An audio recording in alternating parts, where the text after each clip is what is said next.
particularly His Excellency the President, who started politics at a very early age, grew up to be the president of Kwame Nkrumah Youth Forum, now MPP, to come out after all that experience, a legal luminary, to say such a thing, that is inciting people to violence.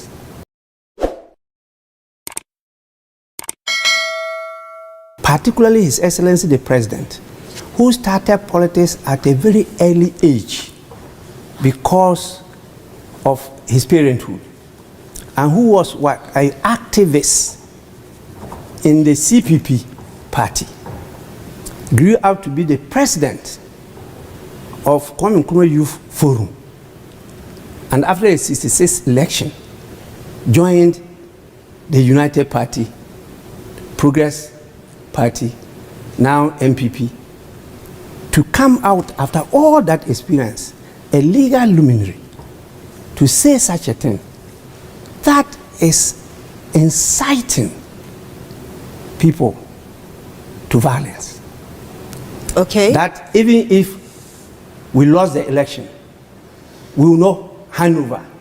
We will do all we can to hold on to power. That is unacceptable. I was really shocked to hear that, because His Excellency the President knows that the power he's holding is not his.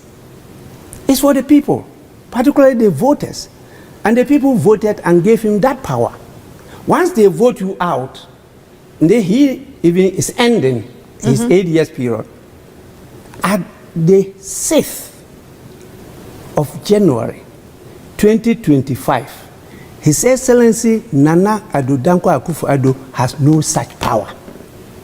He knows that if he orders the CDS on the 7th of January 1992 to do anything, he will not do it. My understanding of what you're saying, really... He has no such power, so it's just an empty boast. Brutum fulmin. He cannot. He will not have that power. It's the person that the people have now voted for that have been given the power. And though the people looking at that person, not him. So either is His Excellency John Dramani Mahama or His Excellency Dr. Mahmoud Bawumia. You do not think so that... those are the people that will have power, and those are the people that Ghanaians will now be listening to, not to him. So he has nothing, not even an empty shell.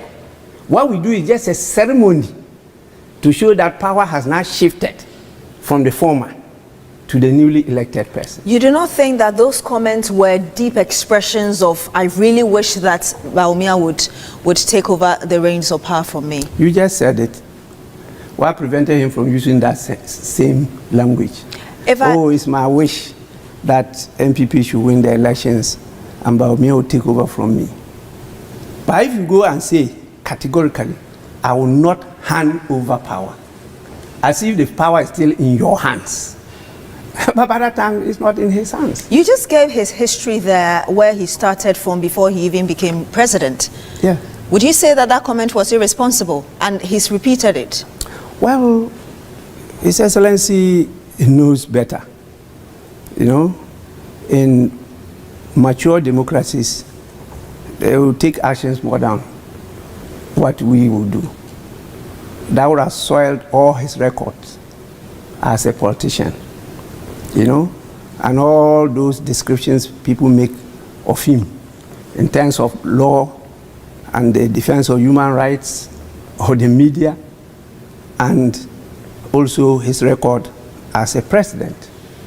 This cancels out all. It doesn't show that he's a Democrat and that he believes in multi-party democracy. If I hear what you're saying, you were disappointed when you heard that. Very, in fact, I was shocked. Was at least expected His Excellency to say such a thing. But in addition to that, you just brought to the fore again a statement made by Brian Champon, and he's repeated it. He's a member of parliament, a parliament you oversee. Have you done anything about it? How do you see that, first of all? Brian Champon is scarcely in parliament. You see, that is another thing that we have to do. You see, political leadership is a different ball game. You just don't trust untried and untested hands straight from birth into leadership position. How do you They mean? have to be groomed. They have to be tutored. They have to be mentored. They have to grow to it. They must have hands-on experience. And so the system we are running is a system that is damaging the growth of this country. Brian doesn't Where have the people- experience. Where? In politics? Zero. He just elected as a member of parliament and is made a cabinet minister.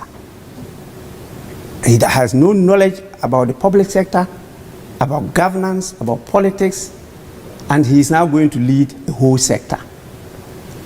He has never handled such power before, and therefore they think that they are the alpha and the omega. So you think that's what's That is influencing how what- he's behaving? Not only him, a number of our people in politics now. You know, as they grow, they will learn that what they did were wrong. And they were really undermining their own authority and relevance. Won't it be too late? Very late, and that's one of the cause of our underdevelopment. Many countries who have made it have taken the time to evolve. And the evolution is not only about systems, it's also about human beings. And so we just don't take those decisions lightly. That you're given the opportunity to lead the country.